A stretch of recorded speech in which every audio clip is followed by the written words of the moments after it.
The Adventures of the Saint, starring Vincent Price. The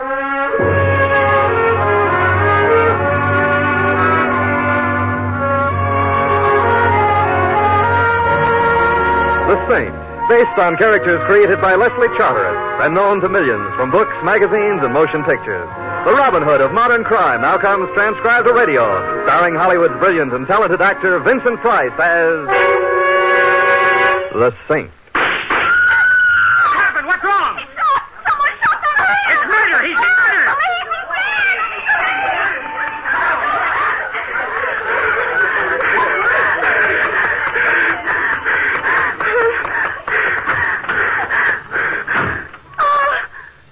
I didn't see you in there. I thought the cab was empty. It's perfectly all right, Miss Ames. Oh, please don't go. I must. The police are now at the scene of the crime. They'll take care of things. I can see you're in a hurry. Yes, I am. All right, driver, step on it. Yes, sir.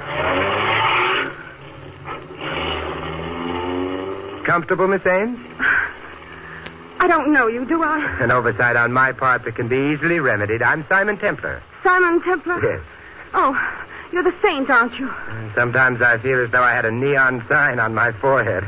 I'll confess the fatal appellation. Well, I think I'd better get out, Mr. Templar. You see, Saint is not synonymous with boogeyman, Miss Ames, and why not call me Simon? After all, we were both present at the unveiling of the corpse. If you think you're being funny, Mr. Templar. There's nothing funny about murder, particularly when as pretty a girl as you is involved. But I'm not involved. A question of semantics, Miss Ames. A man gets killed when you're within 5 feet of him and you turn tail and run. If that's not being involved, my dictionary lied to me. Well, I suppose you're right. It was foolish of me to run, but when I heard those shots and saw him fall, How did you know who I was? Such modesty is becoming, but hardly intelligent, Miss Ames. You're a star. Your show is opening in a week, and your pictures have been plastered all over town. Oh, of course, I should have known. Did you know the man who was shot at? Yes. Yes, I had an appointment with him. His name was Jim Barry. Oh, the publisher? Yes. Oh, I know him, or rather knew him. He's been kind enough to publish some scribblings of mine, but what were you going to see him about? Anything special? No, just a business talk. A business talk with a publisher? Don't tell me the Barry Kilgore Company is going to publish the story of your life. No, but Jim's firm was preparing an anthology of the modern theater, and he wanted to include the new play I'm going to be in. Down, Betty. Down to the floor. I said down. What happened? Somebody doesn't like us, Betty. The driver of that car threw some hot lead our way. But who? It wasn't. I don't know. I only saw the glint of a gun out of the corner of my eye. Hey, driver, are you... Simon, is he dead? Wait, I'll see. Now, how do you like that? We get shot at and he faints. I don't blame him. I feel a little... Well, don't. You must be due at the theater for rehearsal about now, and the show must go on, though for the life of me, I've never been able to understand why.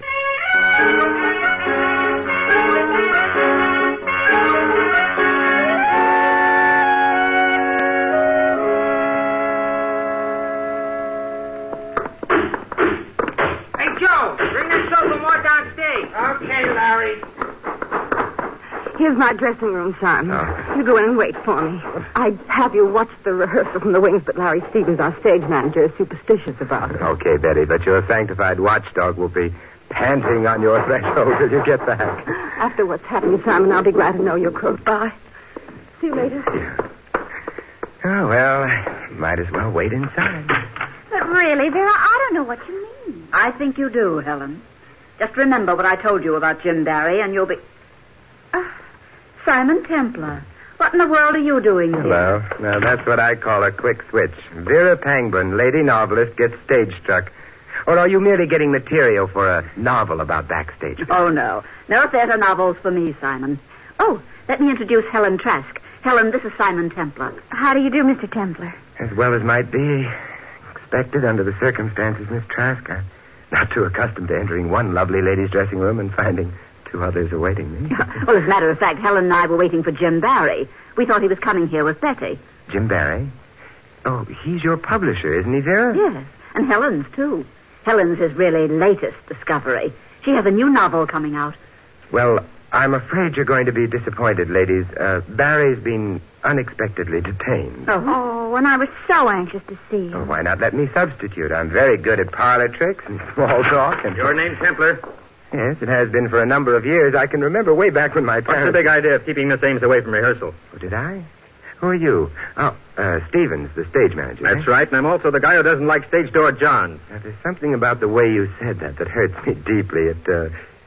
Hey, what's that thing in the cuff of your trousers, Stevens? In the cuff of my trousers? Yeah, right here. Now, look here, Templar. I don't know what this is all about, Maybe you don't, but you should know a revolver cartridge when you see one. Revolver cartridge. Is that what this is? It is.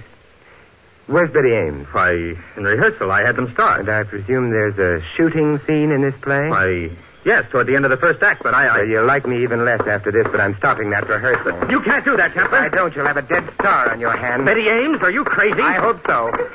I hear them. Where's the closest stage entrance? Over there, to your left. I hope you know what you're doing. I'm afraid I do. They're at the shooting scene now. Stop it. Don't do... What is it, Simon? What's the matter? Apparently nothing, but I'm a little amazed at finding you all right. But why shouldn't I be, Simon? Now, there you have me. Quiet, everybody.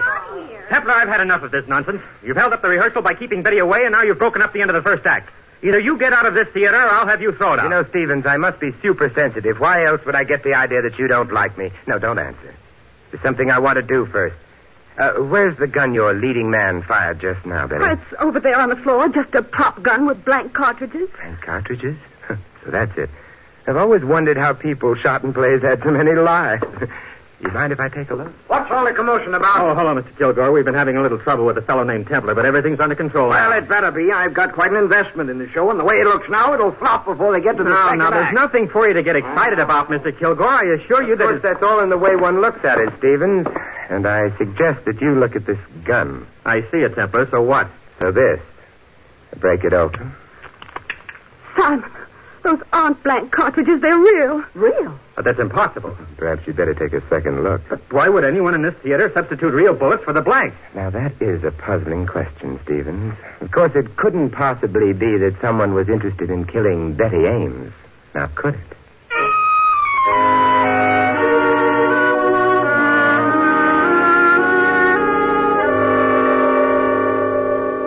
I still don't understand how you knew, Simon. Well, theatrical people may dress somewhat unconventionally, but I thought that Stevens, with revolver cartridges in his trouser cuffs, was going a bit overboard. Fortunately, your leading man is a sensitive soul. He jumped at least a foot when I shouted at him as he fired. Oh, if you hadn't startled him. Yeah, then I doubt that we'd be sitting here in your dressing room. But why should anyone want to kill me? Well, the usual motives are money, jealousy, and fear of discovery. But I'm not rich, and there's no reason for anyone being jealous of me, and I don't know a thing about anyone.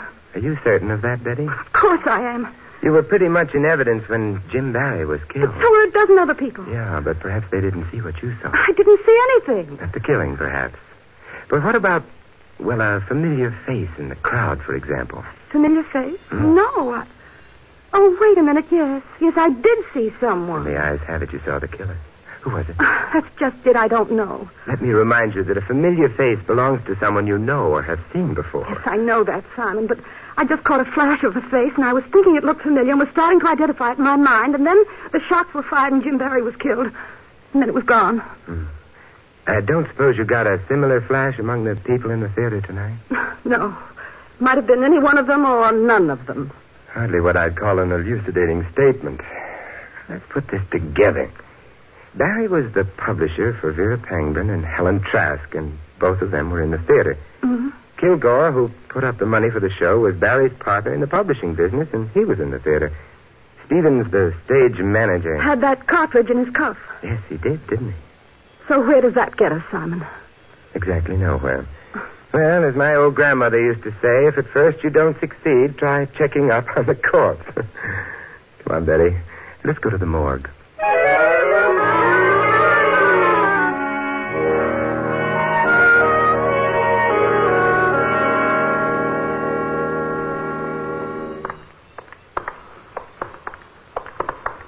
This place gives me the creeps, Simon. Strangely enough, the morgue never was noted for being the most cheerful place in the world. Do you think your scheme will work? How optimistic can one man be?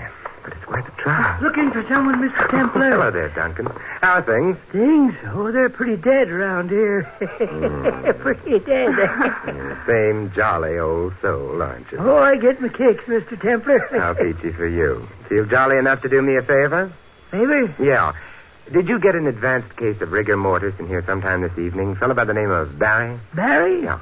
Sure did. Gun killing. Neat job, too. You want to see him? Oh, no. I bow to the lady, Duncan.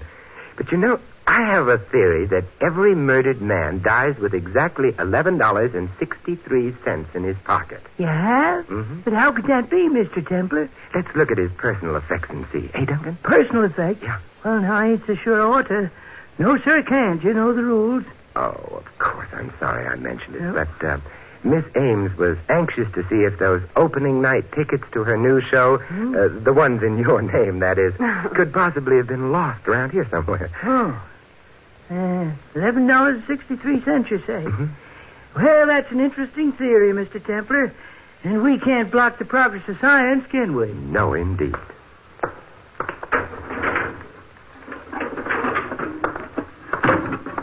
There you are. Take a look. Wallet, jewelry, a couple of key rings. There's a couple of $100 in the wallet. Smashes ought theory all to tunk it, don't it? Is that all there was on him? Well, see for yourself. I told you that. Hey, look out. Hey, grab it, Duncan. She's going to faint you. Oh. Yeah, okay, miss. Okay, I got you. Thank you. I don't know what happened. Suddenly everything turned black. All right, Betty, don't talk. I'll get you outside. Even an old ghoul like Duncan gets queasy in here sometimes. No, I don't neither. You sure you're okay, miss? Yes, thank you. I'm all right now. Thanks very much, Mr. Duncan. Well, you're welcome. And, them opening night tickets in my name you lost? Oh, you'll find them at the box office in your name, Mr. Duncan. Well, I'm glad you folks dropped in.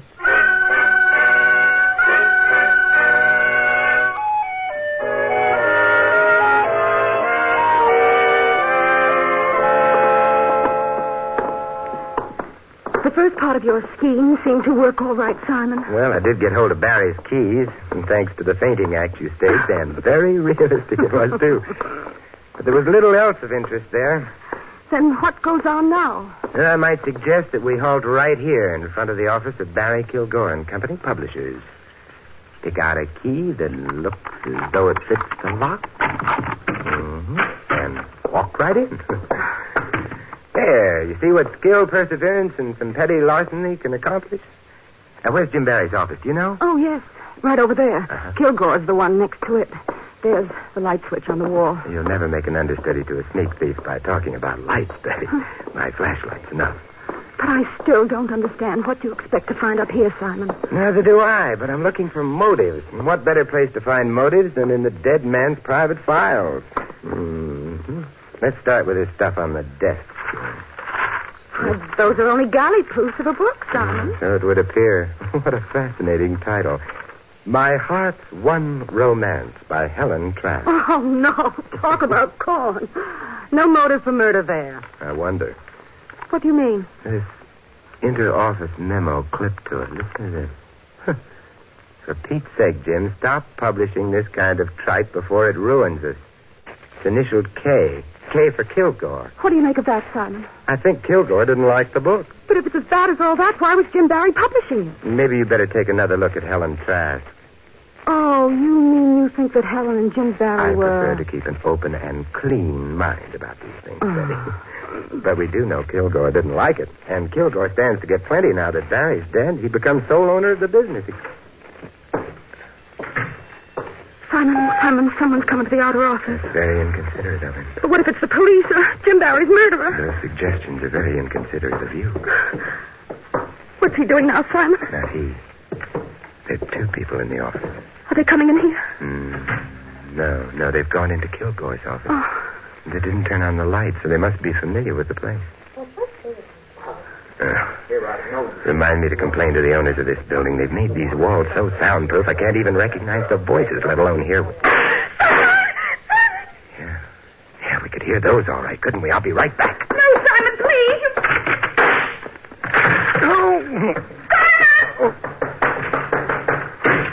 Oh, whoever it was got away. Simon, are you all right?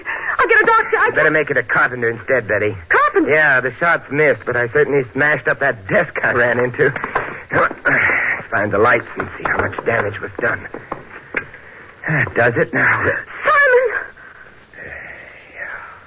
Damage was quite extensive to Mr. Kilgore. Our chief suspect has been crossed off the list by a bullet between his eyes.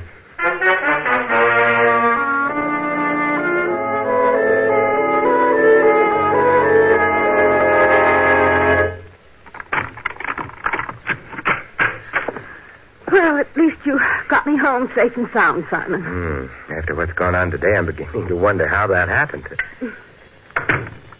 Does everything look to be in place? Yes, of course. Betty, it's a funny thing, but ever since my college prom days, I've had an abiding dislike for chaperones popping up unexpectedly. I'd better look around.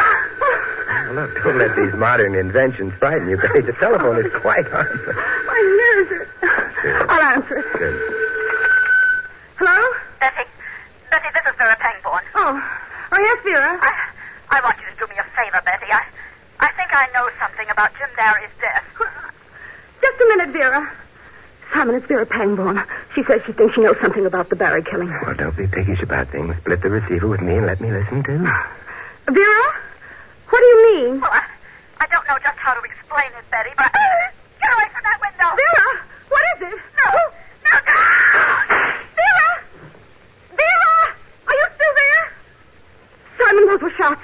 What happened there? This may come as a tremendous surprise, Betty, but it sounds like Vera Pangborn just became murder victim number 3.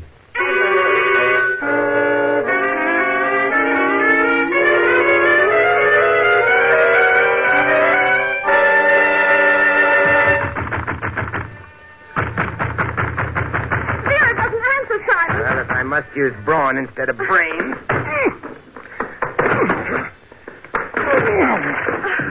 Ineffective, if not neat. Come on, let's go in.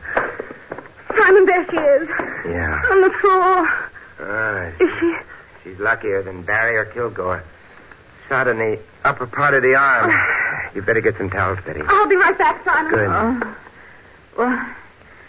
What happened? Simon. Man, I'm sorry I escaped a shot at me. I'd be indignant about it, too, Vera, but suppose we talk about it later. You're welcome, Simon. You better let me at it. Now, wait, I'll lift her out of the davenport. There. Now, if you'll make like Florence Nightingale, Betty, I'd like to look at the fire escape. All right, Simon. Betty, Poor darling, time for talk later. Let's get you fixed up first. You just relax. Vera, we're here and everything's going to be all right. thanks, Betty. The view from your fire escape is very disappointing, Vera. Only shattered glass out there. Did this homicidal friend of yours shoot through the window? Yes. I was talking on the phone to Betty. I looked up and saw him. He had a handkerchief over his face, and he shot twice. There you are, Vera. And that'll hold you until we get a doctor. By the way, Vera, not that I'm curious or anything, but what was it you were going to tell Betty over the phone about Jim Barry's murder? I can't tell you, Simon. Well, I'll admit I'm not as pretty as Betty or as feminine. No, I won't say anything. He's already shot at me once. I won't say anything. He'll kill me. All right, Vera, take it easy. You don't have to tell us anything. Simon, we better call a doctor. She's in no condition to be bothered now. Right now, neither am I. Suppose you take care of the medical details and then meet me at Helen Trask's apartment. At Helen's? Yeah. Is that where you're going now? No, I'm going to Larry Stevens' place. And if that sounds confusing to you, it's no wonder. I'm a little confused myself.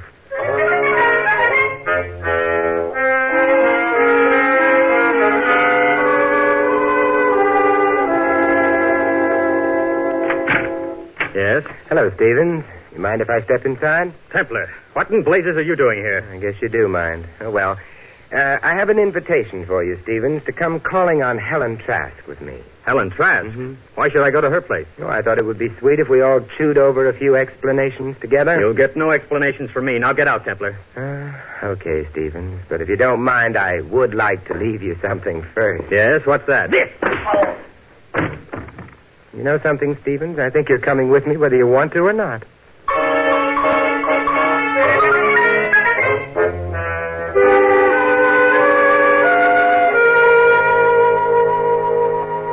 All right, now that Betty is here, we have a quorum. But I don't understand, Mr. Templar. Why are you all here at my apartment? There's no sense asking him, Helen. He's completely crazy. Stevens, I think you're prejudiced because your jaw still aches a little, Miss Trask, when I entered Betty's dressing room tonight, Vera was saying something to you about Jim Barry. What was it? Why, she was merely warning me against him. Said he had a weakness for young women writers. Well, in your case, that's understandable. Would you say his weakness could account for a rather poor manuscript being accepted? If you're insinuating anything, Mr. Templar... Oh, Helen, of course not. You didn't listen to Vera, did you? Naturally not. Mr. Barry always acted like a perfect gentleman. What are you driving at anyway, Templar? Well, they say I'm a perfectionist, Stevens. I don't like ragged details hanging over, and that snatch of conversation intrigued me. Something else intrigues me, too, that cartridge in the trouser cuff episode. You really are determined to play Sherlock Holmes, aren't you? Well, if it'll relieve your mind any, on my way to Betty's dressing room, I bumped into a prop table. Box of what I thought were blank cartridges spilled against me and onto the floor. And you think that there might have been some loaded cartridges among the blanks and that one of them lodged in your cuff? That's it exactly. A very simple explanation. Yeah, it's almost too simple. Did you try to check this theory of yours? Well, I tried to, but when I got back to the table, the box was gone. Which, of course, makes it even simpler. Do you mind if I use your phone, Helen? Phone? Oh, no, not at all. Thanks. You calling the police, Simon? No, Vera Pangman. Vera Pangman? That's right. Hello? Oh, yes, Doctor. How's Miss Pangman? Oh, that's fine. Give her a message, will you, please? Tell her Simon Templar called, and she needn't worry about that killer any longer. That's right. Betty Ames has remembered who it was she saw at the scene of the murder, and that's all the evidence we need.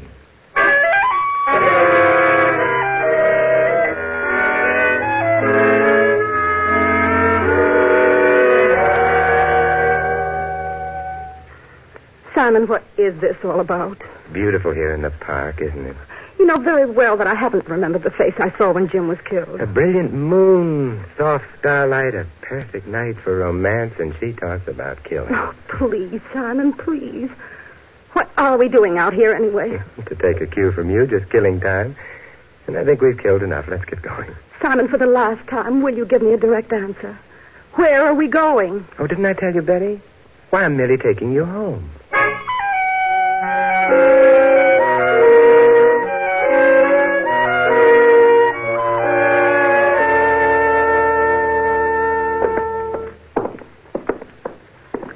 Here's my door, Simon.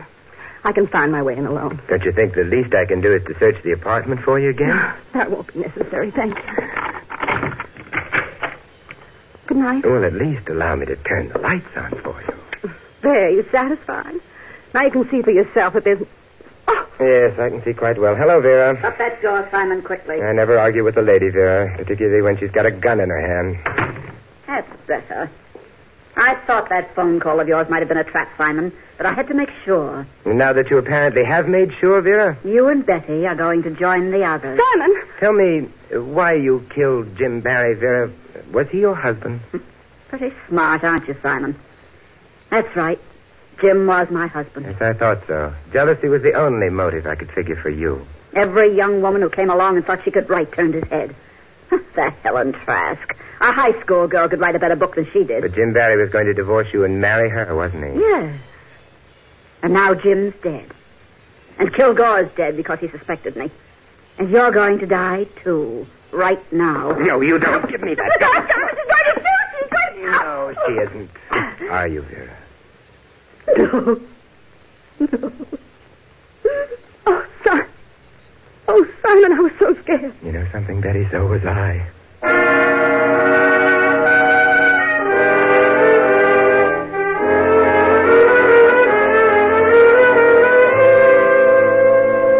I still don't understand, Simon.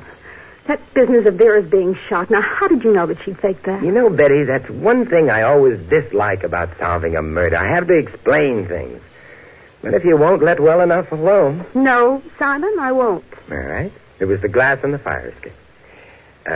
Now, shall we get back to that moon? Simon, what about the glass? Oh, it came from the shattered window. And there was no glass within the room. Therefore, the shot was fired from within, scattering the glass outward. And who was inside the apartment at the time? Vera. Mm-hmm. We have achieved a meeting of the mind. Now, if we can carry that a bit further while discussing those lovely shimmering stars. But I heard 2 shots fired over the phone. Did she use the second one to give herself that flesh wound? If you were afraid someone was closing in, you'd make a last desperate attempt to throw suspicion elsewhere, wouldn't you?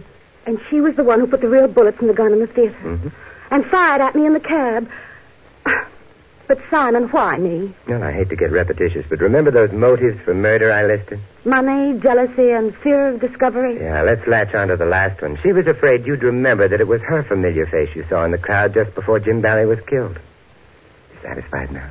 Well, almost. There's just one more little thing. Look, Betty, if it doesn't concern the moon, I'm not interested. All right, Simon.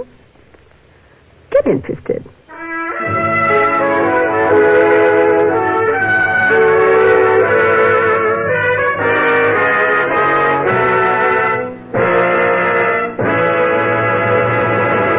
You have been listening to another transcribed adventure of the Saint, the Robin Hood of modern crime. Now here's our star, Vincent Price. Ladies and gentlemen, as good citizens, we have the entire sphere of American life in which to use our heritage.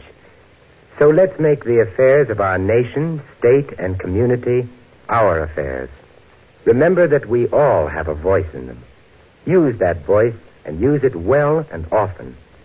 Only then can we set an example of freedom, knowing that our own American heritage is secure. This is Vincent Price inviting you to join us again next week at this same time for another exciting adventure of the Saint. Good night.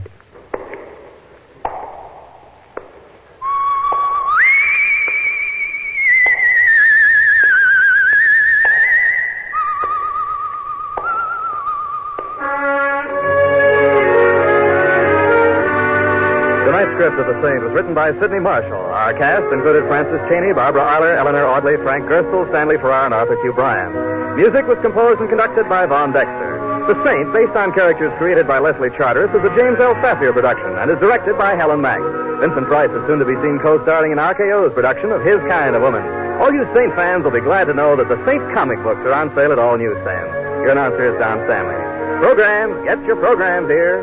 Following now on NBC are 2 stellar programs you'll want to stay tuned for. Listen next for another exciting adventure mystery on the adventures of Sam Spade. Then hear the NBC Symphony's summer concert with guest artists Helen Traubel and Vladimir Goldsman. And congratulations to station WWJ Detroit on this